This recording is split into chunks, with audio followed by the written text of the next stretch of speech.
Лондонда Райым Батырмен жүрген Ерке Есмахан іші пысты ма? Жазылушылармен бір сұхбаттасып, сұрақтарына жауап қақты. Сұрақтардың ішінде бөксенің ұшын шығар, қатайып тұру керек дейді. Себебі бала емізген кезде өзінде қиналмайсың, бала да қиналмайды деп жазуда. Егер бұл видеоны ер адам қарап жатса, дереу шығыңыз бұл видеодан. Себебі женский сұрақтарға Бикеш Ерке жауап береді. Ал ондай болса сұрақтарға көшейік.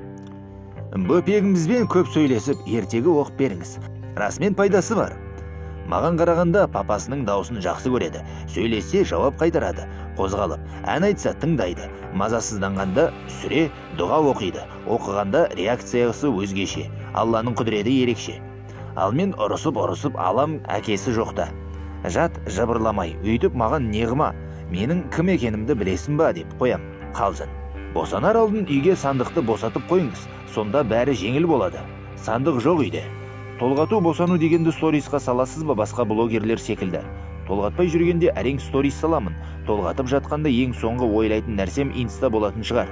Но туып алған соң әдемі кадрлар болады, бұйыртса. Мерейдің ұзатуына барасыз ба? Мерейка шақырды, бұйыртса деп отырмын. Бірақ қиындау болып тұр. Жақындағанда тағы бір ойлаймыз. Тараздың роддомында жатпайын шолатып. Врачтар күшен дегенде шашыңды тісте, бәрі жеңіл болады, Алла бұйыртса. Жазғандарыңыздың бәрін оқып отырмын. Есіме түскендерін жасаймын, бірақ бәрі есінен шығып тек боқтай беретін сияқтымын. Беліңізге массаж жасаңыз, омырауыңыздың ұшын шығарыңыз. Болды, жасайым, шығарам, дайындаймын, тек ұрыспаңыз. Бірінші рет босануыңыз емес, білесіз ғой бәрі. 11 жыл бұрын муслимді дүниеге алып келдім. Жаным қазір ақылды, дәу жігіт болды, шүкір. Енді 11 жыл бұрын не қалай болғаны тіпті есімде жоқ.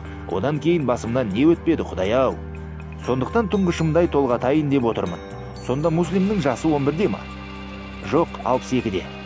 Сұрақтарға жауап бергеннен кейін Ерке Есмахан күйеуіне еркелеп мені Лондоннан әкетіп Стамбулға апаршы деді де Райымды белгілеп қойды. Ал сіз күйеуіңізге еркелейсіз бе? Видеоның астына комментария қалдырыңыз.